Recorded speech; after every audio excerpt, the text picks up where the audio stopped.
Fidelis Care offers quality, affordable health coverage for children and adults of all ages and at all stages of life. Quality health coverage, it's our mission. Call 1-888-FIDELIS or visit fideliscare.org.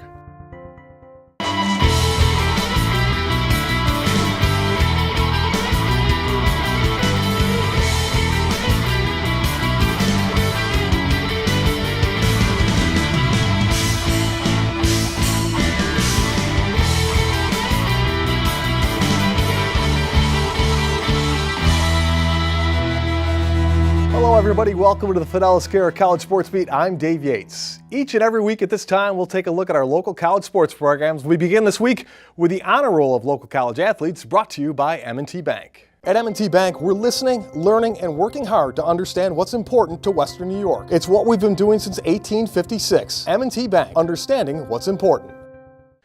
Coming in at number 3, Geneseo senior forward Ethan Gunty scored a goal and had an assist in the Knights' 2-0 win over Swarthmore. At number 2, Callie Fisher scored a game-winning goal in overtime to lead the 18th-ranked U of R field hockey team to a 3-0 start.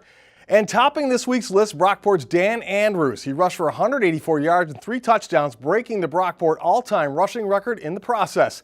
The senior now has 3,916 yards, besting the previous mark set back in 1998. Time now for our local college spotlight athlete of the week.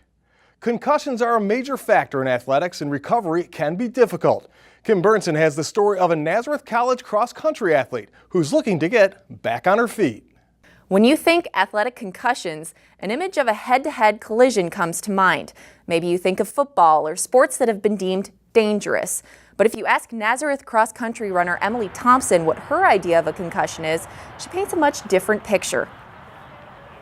I came off the start line. There's over 500 girls on the start line, and I was probably in like the top 20 to 50, and I got tripped up and fell to the ground, and then tried to stand up several times, but just kept kind of getting pushed down just by the mass of girls, like nothing malicious, just a big crowd. And then by the time I got up, I was pretty far back and got through most of the race before I found coach and stepped off, and I was hurting a lot, pretty dizzy. But most of the things we see here are muscle strains and ankle sprains from the terrain, uneven terrain. You know, you can roll your ankle. Nothing too major, just overuse type of things. You know, you had mentioned some concussions. Very unlikely, but it can happen. You can fall, you can trip, you can bang your head. You can get some of the signs and symptoms: dizziness, nausea, not feeling right, feeling in a fog, and we have to take everything seriously. By the time head coach James Goss caught up with Thompson during the infamous race, he knew something was off. Did you see it when it happened? Actually, no, I was at the mile mark last year, and I just saw all the girls going by and was thinking, where the heck is Emily, So, I finally found her. She was jogging. She looked at me, looked a little panicked, and just didn't look herself. So we, just pulled her out of the race. I didn't know what had happened to her at all. I didn't know if it was just an injury that she might have sustained during the race, like a rolled ankle or a sprained knee or whatever it was. But when I started talking to her, she seemed a little out of it and told me what had happened. So, we had her look right away with or talk to our medical staff right away. A concussion can be a tough injury for any athlete to overcome, especially in a sport that can be as mentally grueling as cross country. I was out for 2 full weeks of not running, and then progressed back with some biking and some other cross training, but then I was back racing for regionals, which was cool. You have to try and not think about it. I mean, it was a fluke accident. Who would think like you would fall and get a concussion in cross country? You just I definitely like to go out fast, and I've always liked to do that, so now it's more of a push to get out to the front, try and keep my ground, keep my footing, and just try not to think about it, because if it gets in your head too much, you're never gonna be able to get over it and keep racing strong.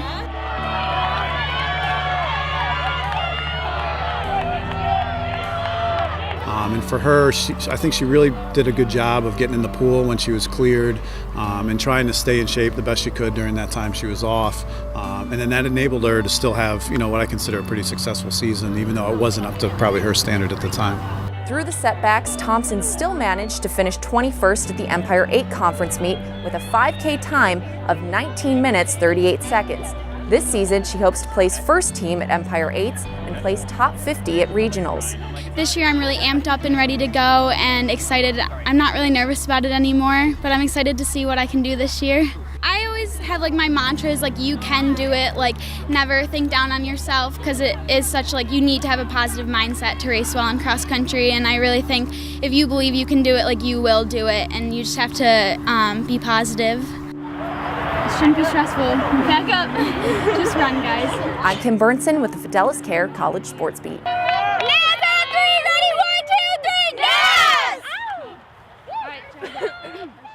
When we return, J.C. DeLass welcomes Scott Greene from the University of Rochester football program into the Coach's Corner. And later on, Kim Burnson returns with our Scholar Athlete, brought to you by Dave. That and more when the Fidelis Care College Sports Beat returns. As we head to break, here's a look at the Nazareth Athletes of the Week, brought to you by Nazareth College.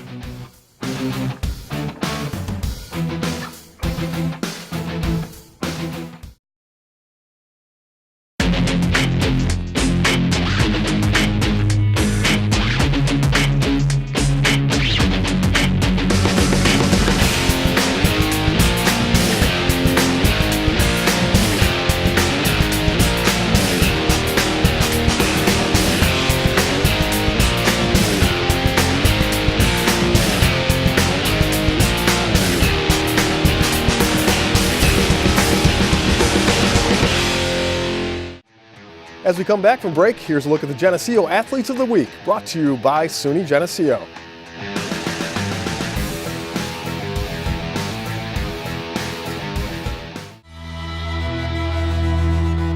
Welcome back, and thanks once again for joining us on the Fidelis Care College Sports Beat. I'm Dave Yates. Each week, J.C. DeLass from WYSL Radio will help us get to know an area coach with the Fidelis Care Coach's Corner. The Fidelis Care Coach's Corner is presented by Fidelis Care, quality health coverage. It's our mission. This is J.C. DeLass with this week's Fidelis Care Coach's Corner, and our guest this week is Scott Greene, now in his 11th season as head football coach at the University of Rochester. Coach, you've averaged about 5 wins a season now in your career here at the University of Rochester, but I know more important than the wins and losses for you, it's the kind of kids that you bring into this program year in and year out. I know that's where you really hang your hat on that success. Yeah, we do. As a program, one of the things that we're looking for is quality students, especially at the university like this at Rochester. We want great athletes, but at the same time, we realize that to try to find both can be a challenge. So what I love is we go out and find those student athletes that want to compete in the classroom at a high level, but also still have that dream and ambition to play football. And if we find that, and we can get them on the field and challenge them, most of the time, man, by the time they graduate as a senior, it's rewarding to see them leave and how successful they are. You look back at your playing career, you played at Michigan State, you played in the NFL, you had great success on the field and off the field. How do you think that experience helps relate to the kids that you're coaching now? I hope it relates from the standpoint that you had to overcome adversity. So we're all the same, and these kids are growing up, and even though they're at a school like Rochester, they still have challenges. They have to stay up late to study, whereas, my schedule was predominantly football. Every day, 7 days a week, that's what we were focused on. So while it wasn't as high-end academic as it was here at Rochester, physically we were challenged, and obviously mentally you get tired from that standpoint. But what I see these guys do, they're in the classroom and then they're at practice. There are no scholarships, so these guys are doing this on their own. They go back and they study, and they're up till 1, 2, 3 o'clock in the morning sometimes, prepping for a test or a paper or something else they need to get done. So I just love seeing these guys overcome that part of the adversity that they have to deal with, because it does correlate, whether they realize it or not. Once they do graduate going into life, they're going to face that adversity like we all do. So that's the one thing I try to give to them, is the lessons I learned playing football, whether it was college or high school or the NFL. There is adversity, there's ups and downs, and we're going to have to deal with those. And these guys, do a pretty good job of handling that. Lessons learned. You're very close to your family, and I know you tell a lot of stories with your team about your family and your relationships, because you treat your coaching staff and your players, really, that's an extended family for you, isn't it? It's about trust. And I know, the guys that I hire here, I want to be able to trust them, and I have to trust them. You're making a huge commitment being away from your family. So when you're here at work, these guys in football are your brothers, and I try to make sure that I guide them the right way too. But I know they do a great job taking care of our players and making sure they're doing the right thing. So, having the brother like Danny that I have, I tell the guys about my brother Danny, who had Down syndrome. He was my oldest brother, loved sports, but he was never going to be able to play. So I got to watch him grow up, and all the things that I saw him that he couldn't do, I told myself I wouldn't take for granted. So I try to make sure our players understand that this game can be over fast. Things in life can happen fast, and we're going to have to deal with those things. So hopefully they don't take it for granted and appreciate every opportunity they get when they do leave here, whether they played for 4 years as a starter or maybe played their senior year but got on the football field. They appreciate having that opportunity. Coach, thanks for joining us. Appreciate it. Thank you, JC. And thank you for watching this week's Fidelis Care Coach's Corner. Kim Burnson is back with our Scholar Athlete, and later on we return to the Cardinal Early Season Invitational to check in on one of the area's top cross-country teams. That and more when the Fidelis Care College Sports Beat returns.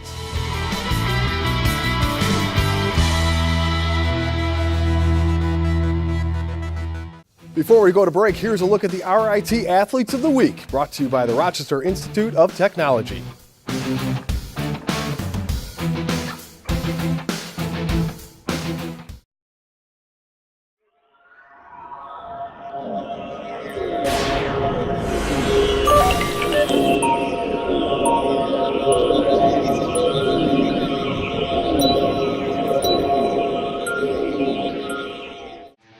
As we come back from break, here's a look at the SUNY Brockport Athletes of the Week, brought to you by the College at Brockport.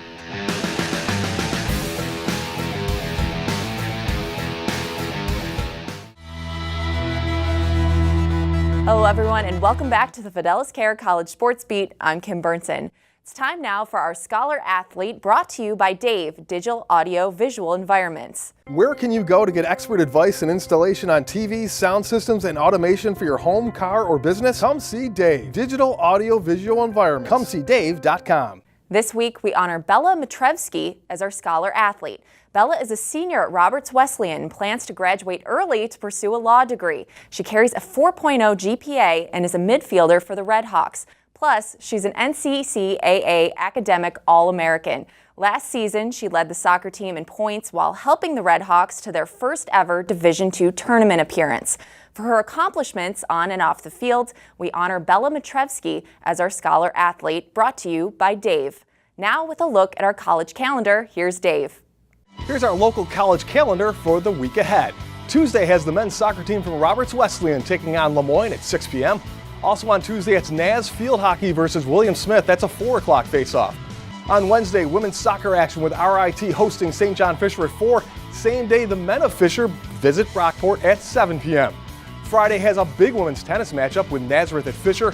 And on Saturday, it's the Yellow Jacket Invitational. This cross-country event at Genesee Valley Park will see RIT, Geneseo, Fisher, Brockport, Naz, and the host, U of R, all competing. That's our college sports beat calendar. With the fall season in full swing, here's how some Section 5 alums are doing at colleges outside of Rochester in a segment we call Postcards from College. Santita Ibanguesi from Pittsburgh Southern is stepping up as a sophomore at Syracuse. She's 5th on the team in kills and 1st in blocks. Farden Allen of Rush Henrietta had a big first week for Seton Hill with 8 tackles, a forced fumble, and an interception. The sophomore defensive back helped the Griffins to a 50-48 win. Charlotte Williams of Brighton leads Penn State in minutes and points after 5 games. Last year, she was an all-Big Ten freshman. And another soccer standout, Brooke Testa of Greece Athena, has the only goal for Slippery Rock after 2 games, and the Rock are 0-2. Those are our postcards from college. Coming up next, our honor roll of teams and the cross-country team to beat in our Monroe County Sports Commission Spotlight Team of the Week segment. All that and more when the Fidelis Care College Sports Beat returns.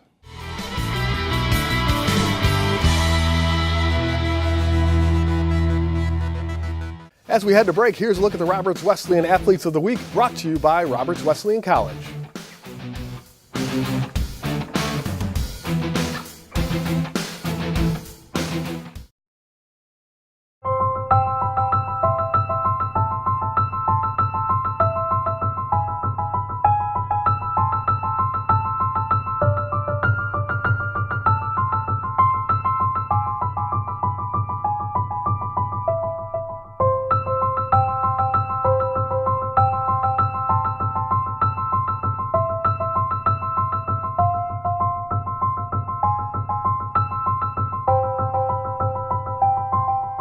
As we come back from break, here's a look at the St. John Fisher Athletes of the Week, brought to you by St. John Fisher College.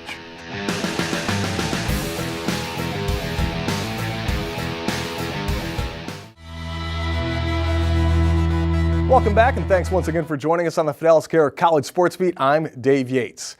Here is our honor roll of local college teams to keep an eye on. At number 3, Brockport women's volleyball is 3-1 after a strong performance in the North Country season opener with wins over Central and St. Lawrence.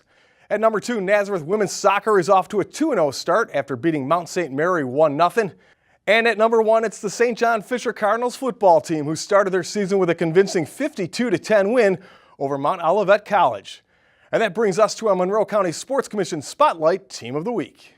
Please visit monroecountysports.org.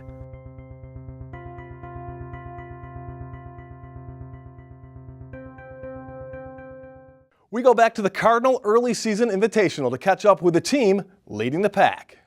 It's a program with a history of excellence, and it starts with their head coach. In their last 13 seasons, the Geneseo men's and women's cross-country teams have qualified for the NCAA Division III championships, the longest running streak in the nation. My sophomore year was the first year that SUNY Geneseo's men's program ever made the national championship. So I came in with it really starting to be up and coming, and it was our goal just to qualify for the national championships. And that was in 2003, was the first year.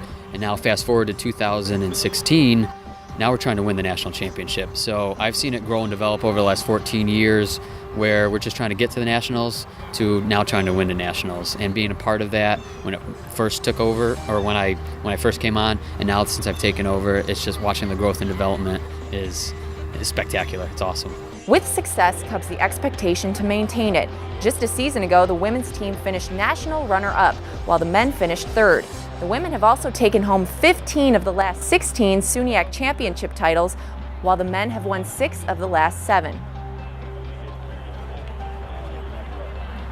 Yeah, you want to live up to expectations that your teammates have, but we are also, living up to the expectations of former coaches, alumni, friends and family. I mean, they do expect us to do really well, but I don't think pressure is it. You want to live up to the expectation they have, but it's more of a support. They're there with you the whole time. Yeah. All of us really, again, just pull together and push one another through, but it's just that end goal that we know that we're looking for SUNYACs and nationals, and just the long-term end goals of the season, and just knowing that we all want to see each other succeed in the best and ultimately to win or get as close as we can to it. Now in his second year as head coach, Moore looks to build on the success of his former coach Mike Woods, who spent 23 seasons laying down a strong foundation for the cross-country program. Coach Woods, Mike Woods, he's my mentor. He's awesome. He still comes around with the program and helps out a bit. And having a guy who was my coach and knows the program better than anybody else to fill in from where he left off and try to keep the program going, it's not difficult because he's there with me. He's supporting me along the way. He's encouraging me, and it's just keeping the program going. So it's awesome to have him there. Now, if he was gone, just kind of doing his own thing, then I think I'd be a little bit more nervous, but he's still much part of the program. All right, bring it in, guys. Go out there and While Moore draws inspiration from his former mentor, his runners look to him for that same motivation. In 2015, I finished second place overall at the Lake Placid Ironman World Championships, and then last October, less than a year ago, I got to compete at the World Championships for the Ironman. And being able to have a team to run with, and they get to support me and my dreams for that, but also having an administration that is supportive with that to allow me to go to the World Championships, it was awesome. I mean, he's a huge inspiration to all of us. He has done numerous Ironmans and half Ironmans, and really just gives his all and pushes to a level that I don't think any of us could even imagine. So he's a huge inspiration to all of us. For now, Coach Moore has put aside those dreams as he looks to focus on the season ahead. I can't rule it out completely, but I'll be starting to train pretty aggressively for it, and we'll see what happens. See if I can balance them both again. This season, both teams are projected to be strong contenders at the national championships yet again. I mean, there's not much room for improvement. I tell them they have to be extra sharp, extra focused this year to do better than what they did last year. And they're up for the challenge. It's an expectation. It's a requirement that they do better than last year. And the leadership on this team is second to none. They are what lead this team. They are what keep them on point. I talk to them a lot about being a 24-hour athlete. I see them 2 to 3 hours a day. So what are they doing the other 21, 22 hours a day that really makes or breaks them? And that's where the leaders and the captains come in to really keep that standard of excellence so high, on point, and just keeping it going.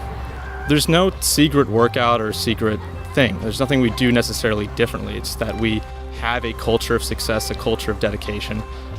Everyone from the first to the last guy matters to each other. So I think that's what pushes us more than any other team has. I think we have the best culture in the nation, and that we accept everyone, and we also, are there for each other. So there's no like secret weapon that we have. It's what you see is what you get. It's just everyone's together. That's what it is.